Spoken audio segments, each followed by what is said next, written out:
അസ്സലാമു അലൈക്കും വറഹ്മത്തുള്ളാഹി തആല വബറകാത്തു.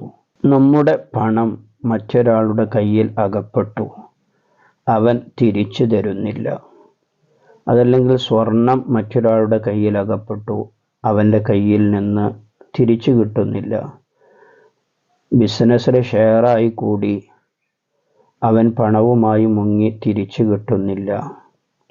ഇങ്ങനെ ഏതെങ്കിലും വിധത്തിൽ നമ്മുടെ പണം മറ്റൊരാളുടെ കയ്യിൽ അകപ്പെട്ടു, കടം കൊടുത്തു തിരിച്ചു തരുന്നില്ല, സ്വർണം വാങ്ങി തിരിച്ചു തരുന്നില്ല, ഇങ്ങനെ ഏത് വിധത്തിലാണെങ്കിലും, ഏത് സാധനമാണെങ്കിലും, സ്വർണവും പണവുമല്ല മറ്റെന്ത് സാധനമാണെങ്കിലും മറ്റൊരാളുടെ കയ്യിൽ അകപ്പെട്ടു, അവരിൽ നിന്നത് തിരിച്ചു കിട്ടുന്നില്ല എങ്കിൽ അത് തിരിച്ചു കിട്ടാൻ അള്ളാഹുവിൻ്റെ മഹത്തായ അസ്മാഉൽ ഹുസ്നയിൽപ്പെട്ട ഒരു ഇസ്മുണ്ട്.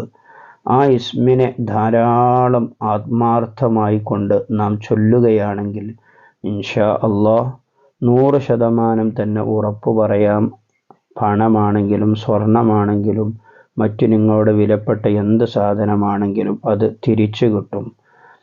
അള്ളാഹുവിൻ്റെ മഹത്തായ അസ്മാഉൽ ഹുസ്നയിൽപ്പെട്ട യാ വാരിസു യാ അള്ളാഹ്, യാ വാരിസു യാ വാരിസ്, വാരിസ് എന്നുള്ളതായിരിക്കുന്ന ഇസ്മിനെയാണ് നിങ്ങൾ ചൊല്ലേണ്ടത്.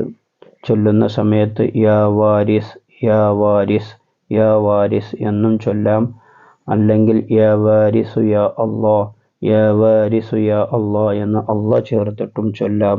ഇങ്ങനെ എണ്ണം കണക്കാക്കാതെ ധാരാളമായി എനിക്ക് ആ പണം തിരിച്ചു കിട്ടണം, അതല്ലെങ്കിൽ നിങ്ങളുടെ മറ്റൊരാളുടെ കയ്യിൽ അകപ്പെട്ട വസ്തു എന്താണോ അത് തിരിച്ചു കിട്ടണമെന്ന ഉദ്ദേശത്തോടുകൂടി ആത്മാർത്ഥമായി ചൊല്ലുക.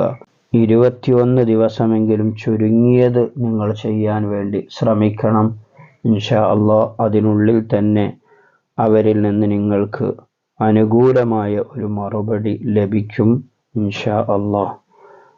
ഈ വീഡിയോക്ക് നിങ്ങളൊരു ലൈക്ക് ചെയ്യുക, മറ്റുള്ളവരിലേക്ക് വീഡിയോ നിങ്ങൾ ഷെയർ ചെയ്തു കൊടുക്കുക. മറ്റൊരു വീഡിയോയിൽ മറ്റൊരു വിഷയവുമായി നമുക്ക് വീണ്ടും കാണാം. സ്നേഹത്തോടെ അസ്സലാമു അലൈക്കും വറഹ്മത്തുള്ളാഹി.